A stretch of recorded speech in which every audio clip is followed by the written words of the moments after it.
지금 금방 전에 설명드린 거하고 비슷비슷한데요. 제가 그냥 이거는 예전에 감리 실무하면서 알아야 되고 궁금했던 것들 위주로 한번 했거든요. 감리 진행 절차가 어떻게 되고 설계도서 언제 수령하는지 애매모호해요. 이것도. 그러니까 뭐 각종 신고 시기는 또 언제인지 뭐 100원이 매립하기 시작한 때인데 좀 문제가 많죠. 이게 사실 막 기초 다치고 벽체 세울 때 유도등 배관 하는데 그때 가서 소방 투입을 해요. 하면 그 배관이 잘못됐는지 잘 됐는지를 검토할 시간이 없습니다. 그래서 뭐 전기처럼 뭐 접지할 때 정도는 들어가면 사실은 벽체 배관하기 한 2달 정도 전이거든요. 그러면 가서 검토도 하고 빠진 것들, 누락된 것들 시공하기 전에는 수정하기가 좋아요. 근데 이미 시공을 해버린 걸 다 고치려면 굉장히 어려워요. 근데 많은 소방 감리 하시는 분들이 처음에 도면 검토를 미비하게 했다가 나중에 준공할 때 보니 돌아다 보니 보여요. 그래서 여기 못 빠졌다, 여기 못 빠졌다 이러면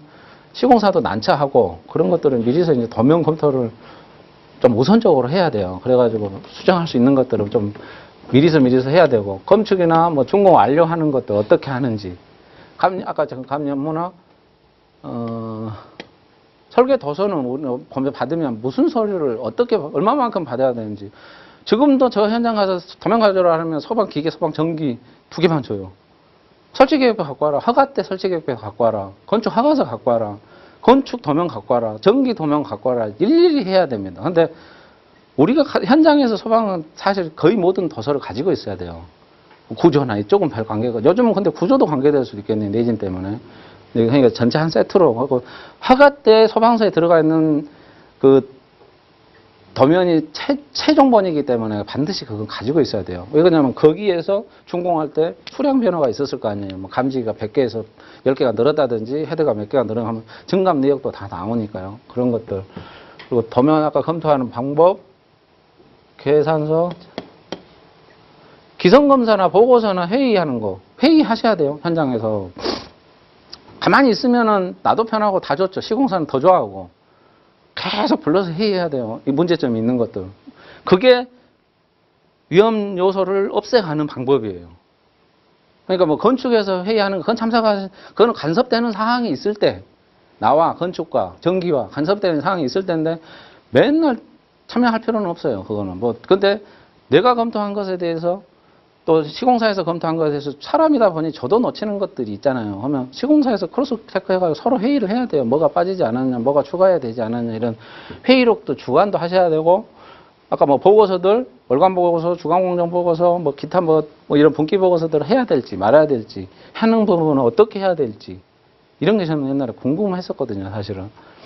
건축 방법은 건축할 때 지금 현장 투입하면 건축을 지금 스프링클러 100원을 걸지는 않잖아요. 지금 뭐 철근 세우고 막 벽체 세우고 있는데 전기 배관밖에 없겠죠. 기계 쪽에는 스리뷰 그러다가 어느 정도 시점이 되면 밑에서 전기는 입선을 해 나갈 것이고 스프링클러 배관 걸어올 것이고 이런 시기들을 좀 궁금하더라고요. 예전에 그런 거나 체크리스트도 말이 체크리스트지 이게 다 화재 안전 기준입니다. 건축 체크리스트 쭉 보시면 뭐 도면에 뭐 적정하게 설치되어 있나 화재 안전 기준에 어긋나지 않나 몇 미터 이내에 돼 있나 그게 다 화재 안전 기준이에요.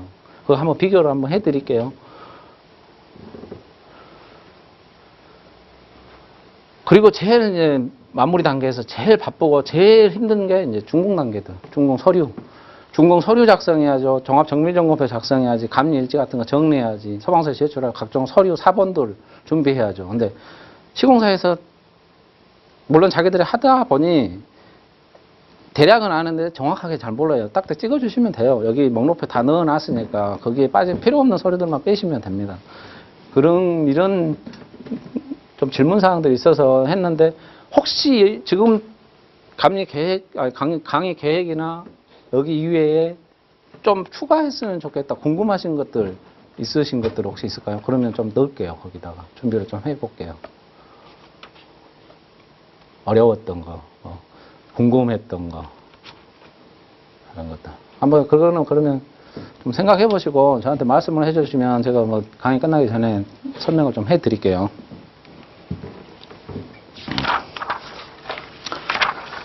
소방공사업 감리자 처벌 규정이 2016년 2월 18일 날 강화돼가 1월 21일 날 강화돼가지고 2월 18일 날 국민안전처에서 운용 지침을 냈어요. 그게 뭐냐면 교재 6페이지 보시면 소방시설공사업법 제16조 감리에 대해서요. 그리고 20조 공사감리 결과 통보하는 건, 이 두 건에 대해서 굉장히 강화가 됐어요. 뭘 근데 봐야 될지 항상 법령은 그렇게 보십시오. 소방시설공사업법에 나와 있는 16조, 20조입니다. 그리고 39, 35, 36, 37, 38조입니다. 39조를 넣은 거는 소방이 양벌 규정이 있어요. 보시면 35조부터 38조까지 얘는 다 벌칙입니다. 35조부터 38조까지 잘못된 위반 행위를 하면 그 행위자를 벌하는 것 외에 그 법인과 개인에게도 벌금령을 과한다라고 되어 있습니다. 뭐 벌금령이 1000만 원도 있고 100만 원도 있고 300만 원도 있고 여러 가지 있는데 그 개인에게도 하겠다는 거예요. 근데 다만 법인이나 개인이 그 위반 행위를 방지하기 위해서 해당 업무에 관하여 상당한 주의와 감독을 게을리하지 아니한 경우는 그러하지 아니하다. 최선의 노력을 했는데도 안 되는 경우는 불가항력이니까 35조부터 38조까지는 벌칙입니다. 35조는 감리자에 대한 벌칙사항이에요. 감리자는 뭐냐면 감리업체입니다. 감리원이에요. 여기 계신 분들은. 감리자에 대해서 등록을 하지 아니하고 영업을 한 자는 35조에 대한 벌칙입니다. 1,500만 원 이하의 벌금. 36조는 감리원이 해당되는 사항들이 있어요. 1년 이하의 징역과 1천만 원 이하의 벌금형에 처하는 벌칙 사항이에요. 첫 번째, 영업정지 처분을 받고 영업정지 기간에 영업을 한 자야. 이건 감리자겠죠. 두 번째, 12조 1항을 위반하여 설계나 시공이 하니까 법규나 기준에 하지 않는 기준에 어긋나게끔 설계를 하거나 시공을 한 자예요. 우리한테 해당되는 건 16조 1항, 아까 16조 보실까요? 감리 업무를 수행해야 되는 사항들은 여기 있는 9가지가 답니다. 소방감리가 정말 신경 쓰고 해야 되는. 근데 대부분이 다 포함되어 있어요. 16조 감리사항은 이거는 자주 보시고 숙지를 하셔야 됩니다. 첫 번째, 소방 설치 계획표에 대한 적법성 검토. 설치 계획표가 우리 뭐 옥내소화전, 스프링클러 등등이 뭐뭐가 설치가 된다. 근데 비상 콘센트 설치 대상인데 빠졌더라 하면 여기에 대해서도 감리자가 책임을 져야 돼요. 좀 사실은 외국은 이런 설계자가 설계한 건에 대해서는 설계자에게 책임을 묻는데 아직까지 국내는 감리자한테 책임을 많이 묻는 구조예요. 그러니까 설치 계획표에 대한 적법성, 적합성이 아니에요.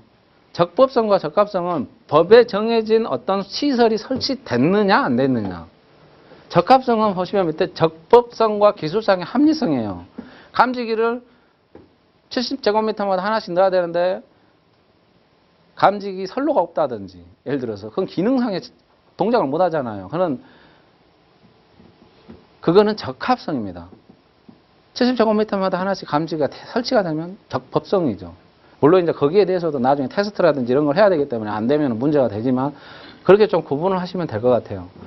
설계 변경 사항에 대한 적합성 검토도 감리 업무 수행입니다. 소방 용품이 규격 사용의 자재에 대한 적합성 검토도 해야 됩니다. 시공이 설계 도서와 화재 안전 기준에 맞는지에 대한 지도 감독을 했느냐 안 했느냐도 봅니다.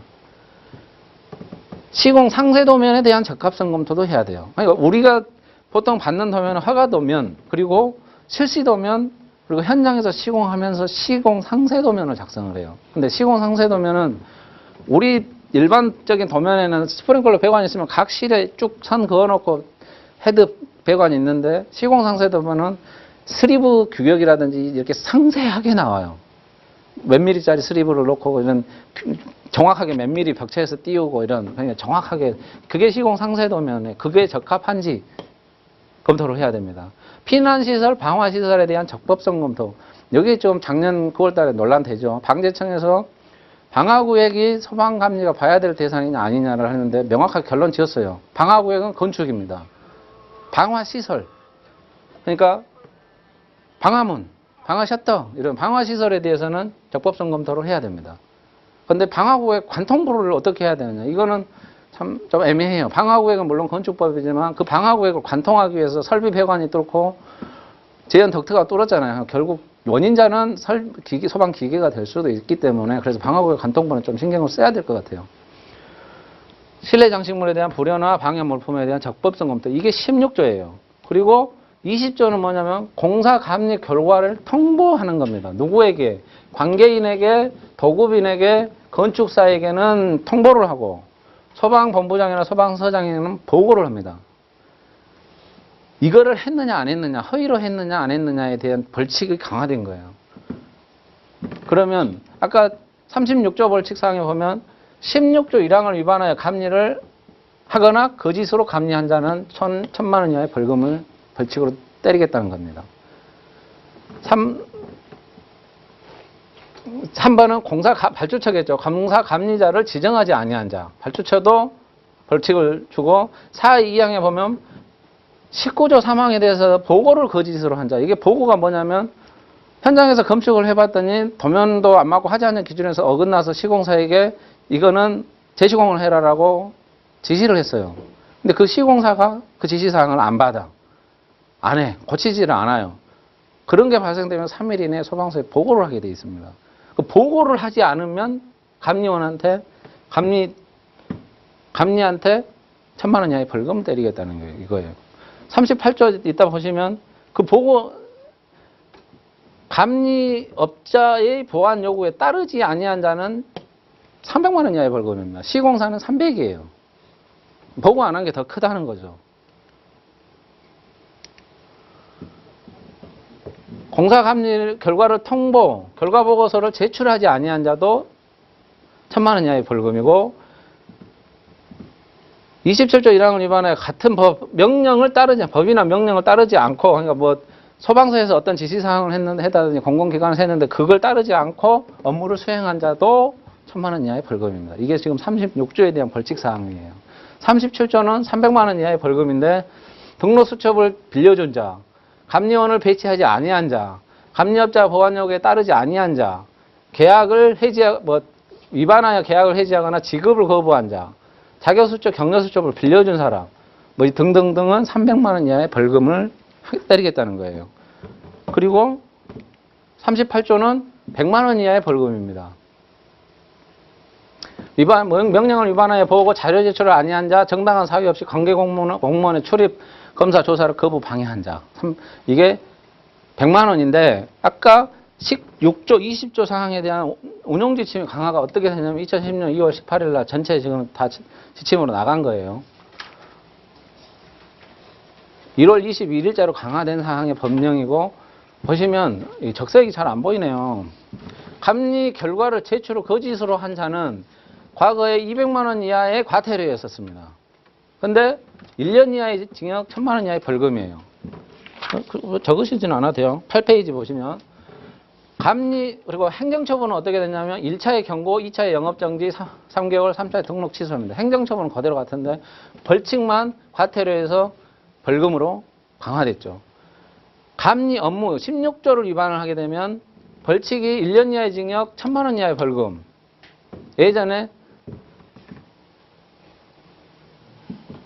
예전에도 벌금은 똑같아요. 근데 행정처분이 강화됐죠. 1차에 경고였는데 이제는 1차에 바로 영업정지 1개월로 바로 들어갑니다. 이렇게 강화가 됐어요. 중요사항에 대해서 위반을 하면 바로 입건조치를 합니다.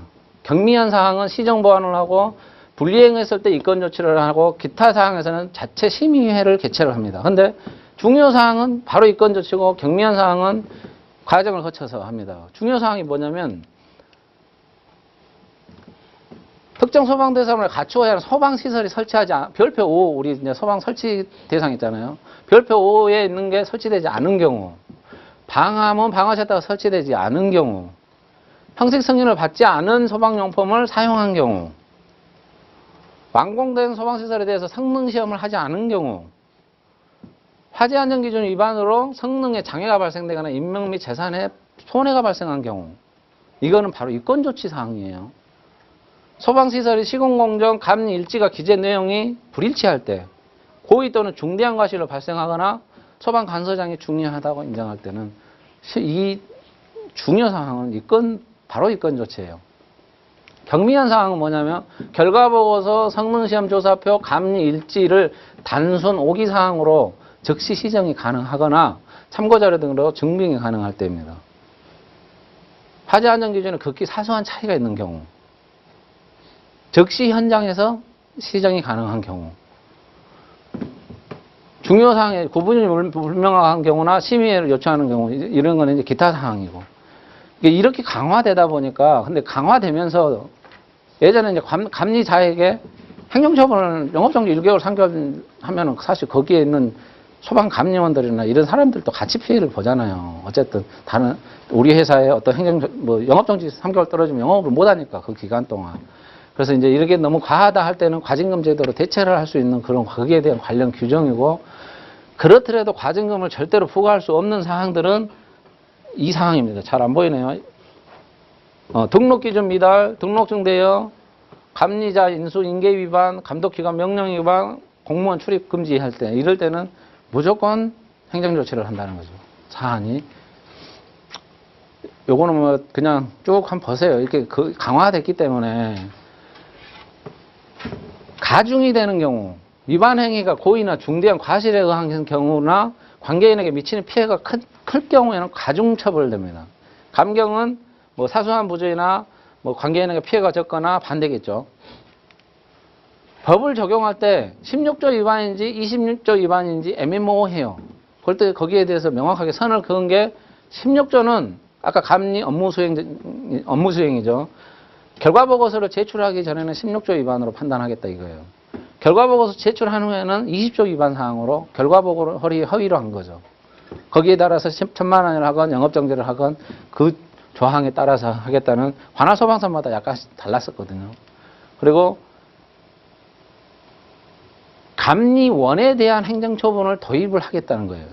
지금까지 말씀드린 거는 감리자입니다. 아까 벌금형은 감리원도 같이 가요. 양벌 규정 때문에. 근데 감리원에 대해서 자격정지를 하거나 뭐 취소를 하거나 이런 행정처분은 현재는 없었어요. 근데 그것도 이제는 도입을 하겠다는 거예요. 향후에. 그래서 이제 아까 16조, 20조 이런 것들 잘 봐야셔야 돼요. 업무수행. 이렇게 강화되다 보니까 감리 그냥 대충 하시면 안 되겠죠.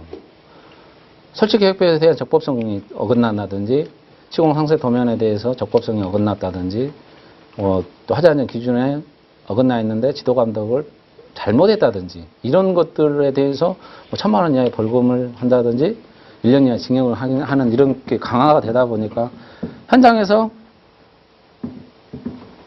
정말 좀 이렇게 좀 뭐랄까 자세히 보셔야 돼요. 검축도 자주 하셔야 되고 회의도 하셔야 되고, 물론 소방이 비전이 있습니다. 기술력을 갖추고 그 기술력에 현장을 적용을 다 하게 되면 문제는 없어질 텐데, 그만큼 비전도 높아지고 그만큼 강화돼 가고 있는 상태입니다. 소방 감리 이제 업무 진행 절차에 대해서 간략하게 한번 볼게요. 건축은 항상 허가 단계,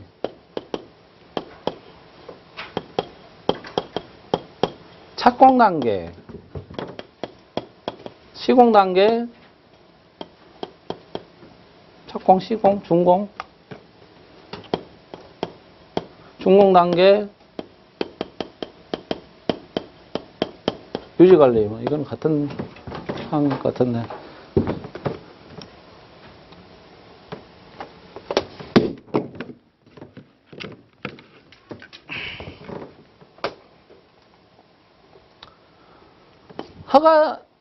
기존의 감리원은 여기까지예요. 대부분의 감리는 착공 신고를 하고 중간에 시공을 할 때 검측을 한다든지 준공을 할 때 테스트를 하는 단계. CM은 이렇게 포함이 됩니다. 허가 단계에서도 관여를 해요.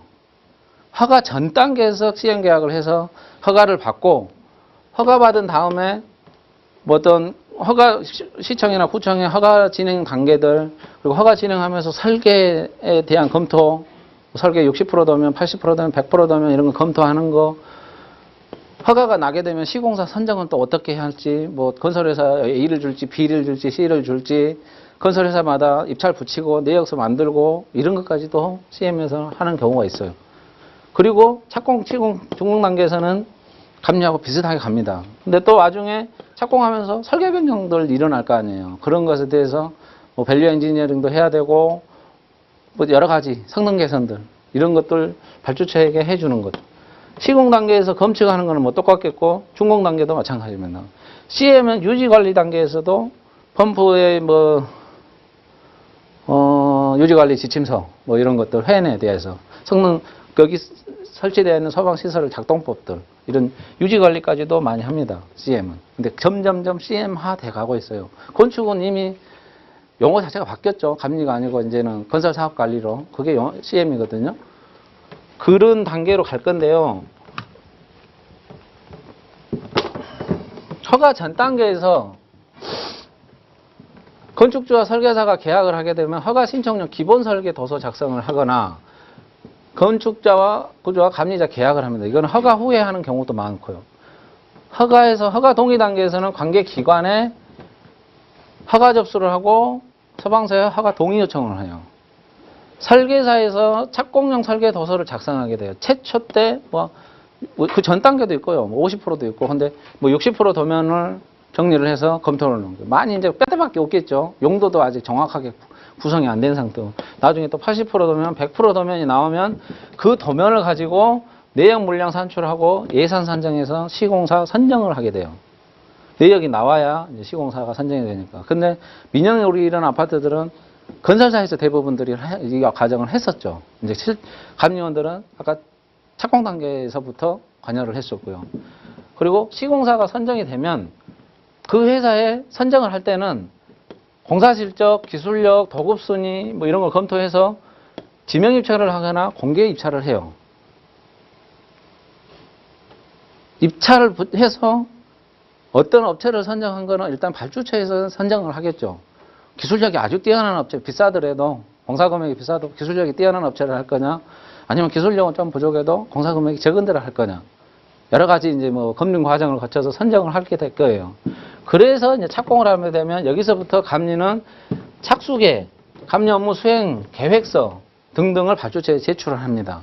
이거는 이제 공공기관들처럼 PQ하는 현장들 위주입니다. 민영에서는 아직 이런 것들은 안 하고요.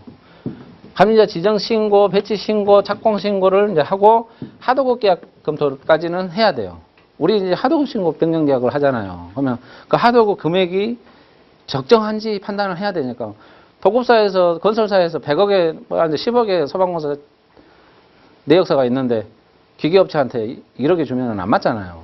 뭐 80 몇 프로인가 이런 규정 하도급 법이 있기 때문에 거기에 적정한지 또 하도급 신고를 하는 그 기술자들이 초급, 중급, 고급, 특급 소방기술자들이 적정하게 됐는지 그런 것들을 봐야 되기 때문에 이런 착공 단계에서 검토를 진행을 합니다.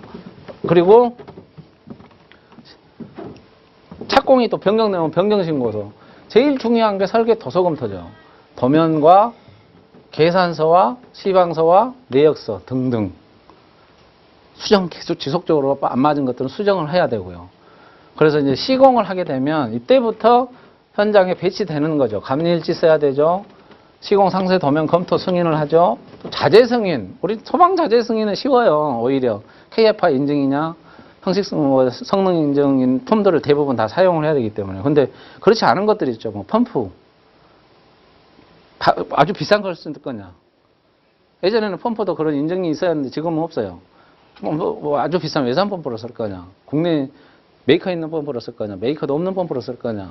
이런 것들은 발주처하고 근데 상의를 해봐야 되고. 그래서 이런 자재 승인을 할 경우에는 이제 의미를 할 수는 없죠. 시방사나 여러 가지를 검토를 해보고. 근데 소방 쪽은 아직까지는 모든 게 대부분 KFI다 보니 그 KFI 인증이 맞는지 보시면 돼요.